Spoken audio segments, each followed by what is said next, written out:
Greater Good Radio. Connect, learn, heal, and grow. We have a saying at our company that partners first, partnerships second. And we have a lot of these partnership deals that we're doing with people now that have become quite important to us. We decided a few years ago that we needed a partner in a real estate project that we have, because a partner, we didn't have the skill set to do something that we really needed to have done, and it was a big deal, very big long-term deal. We spent a year learning about our partner, and we visited all of the partners' projects. We talked to all of the people that had business relationships with this organization. We learned as much as we could. We spent a whole year. So it's not like being good for one day in a meeting or being good on the golf course once or twice. I mean, we went through a very lengthy process because we said, this partnership's going to have to last 10, 20 years or more, and there are going to be some ups and there are going to be some downs. And we wanted to make sure that we knew the partner would be there for the ups, but we wanted to make sure that we had a partner who would be there for the downs.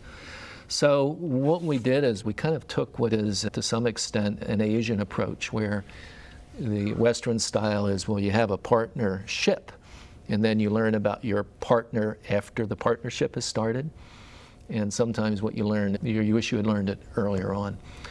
But the relationship-based approach for partners, and we have at this point 8 or 9 different partners that we have relationships with.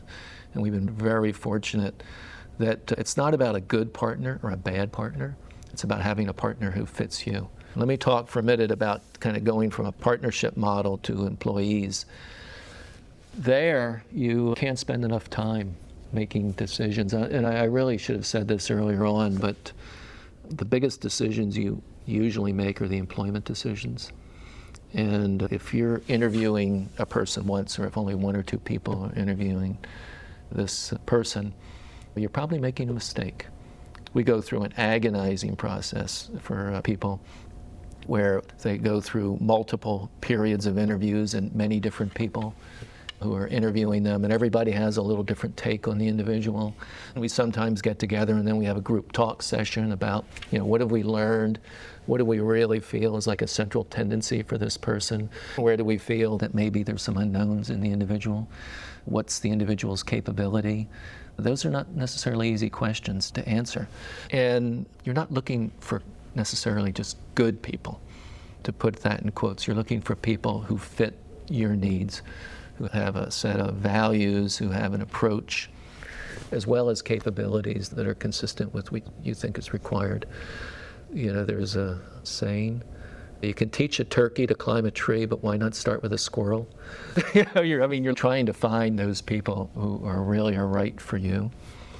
And I would just say that you can't spend enough time in making those sorts of decisions, because coming back to what we were talking about a little bit earlier, the people who you make a decision about bringing an individual in that organization, and now that person is going to make many, many, many decisions later on. So by virtue of you making that one decision, you've maybe made 100 decisions in the future. So you've got to get it right. If you resonate with Greater Good Radio, please join our community at www.greatergoodradio.com, where you can get access to exclusive content and offerings. Hope to see you soon.